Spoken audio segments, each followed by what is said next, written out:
Bonjour, bienvenue à toi aujourd'hui. J'espère que tu te portes bien et que tu vas aimer le thème de l'Évangile de ce jour, le jeûne.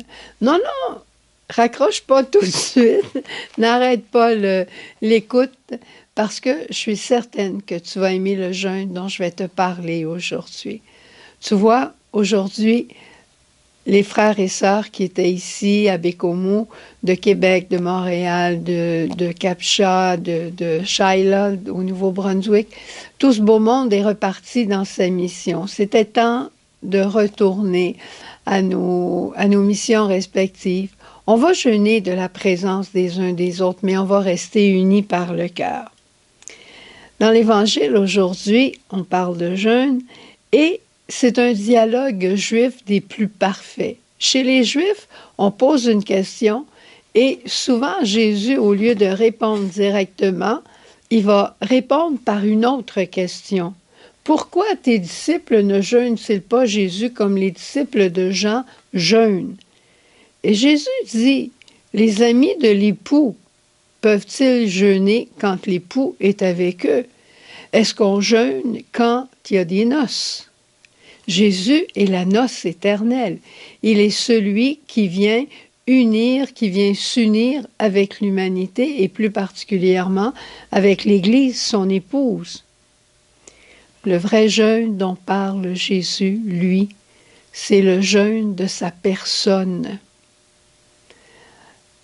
Personnellement, je dois te dire que l'expérience du Samedi Saint m'est toujours très douloureuse. Le Vendredi Saint, on a la mort de Jésus, on a la remise au tombeau, il y a des activités. Mais le Samedi Saint, je me lève le matin et ma première question, c'est « Où est Jésus? » Jésus n'est pas là. Jésus n'est plus sur cette terre.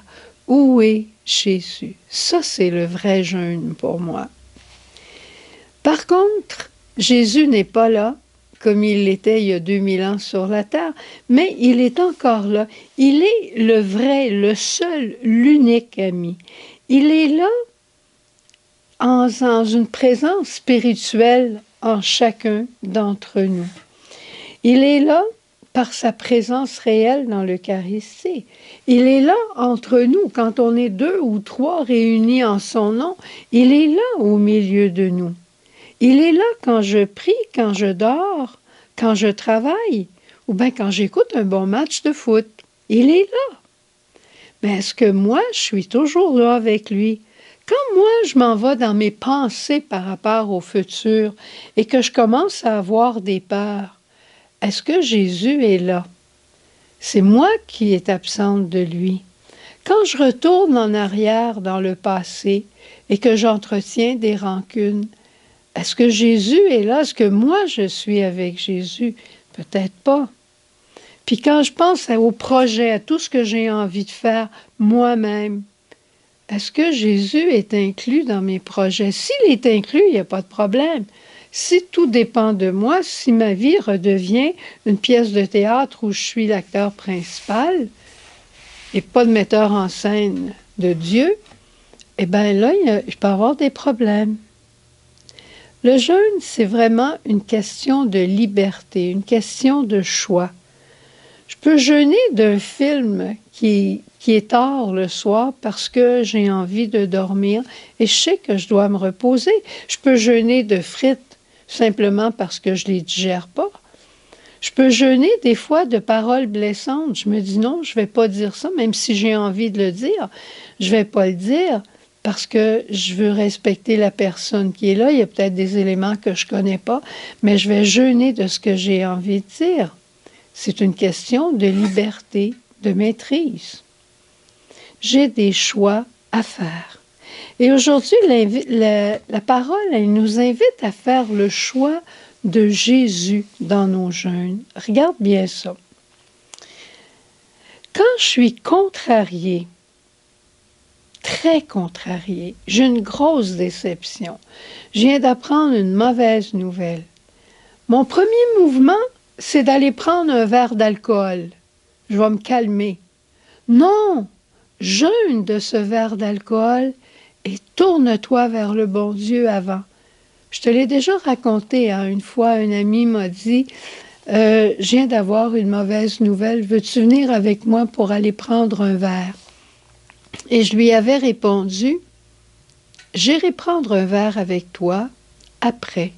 Si tu veux d'abord, on va commencer par prier ensemble, aller voir Jésus à l'église, et après ça, on ira prendre un verre ensemble. » Eh bien, on n'est pas allé prendre un verre comme lui voulait prendre. On est allé prendre un café ailleurs. Quand je suis contrariée, quand j'ai besoin d'un bon temps de repos, je suis vraiment fatiguée, j'ai vraiment besoin de repos, il faut que je me change les idées. Qu'est-ce que je vais faire?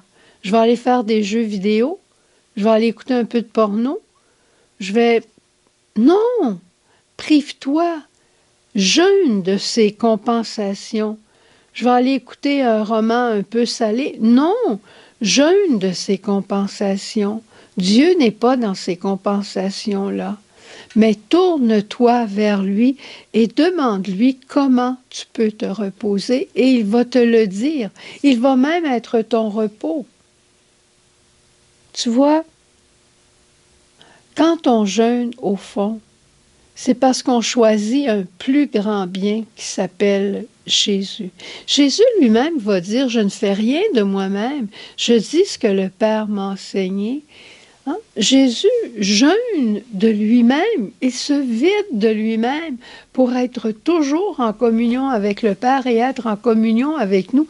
Il s'est vidé de sa propre vie pour être en communion avec toi, avec moi. Nous aussi, il faut faire des choix, il faut faire des jeûnes, mais pour la communion. Et c'est là que le jeûne devient bonheur, le jeûne devient joie.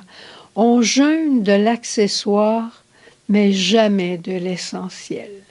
Si je jeûne de quelque chose, je m'attache encore plus à la personne de Jésus, parce que jamais je ne veux jeûner de Jésus. Au revoir. Bonne journée. On pense à tout ça. Puis je pense qu'on va s'arrêter devant le Saint-Sacrement tout de suite.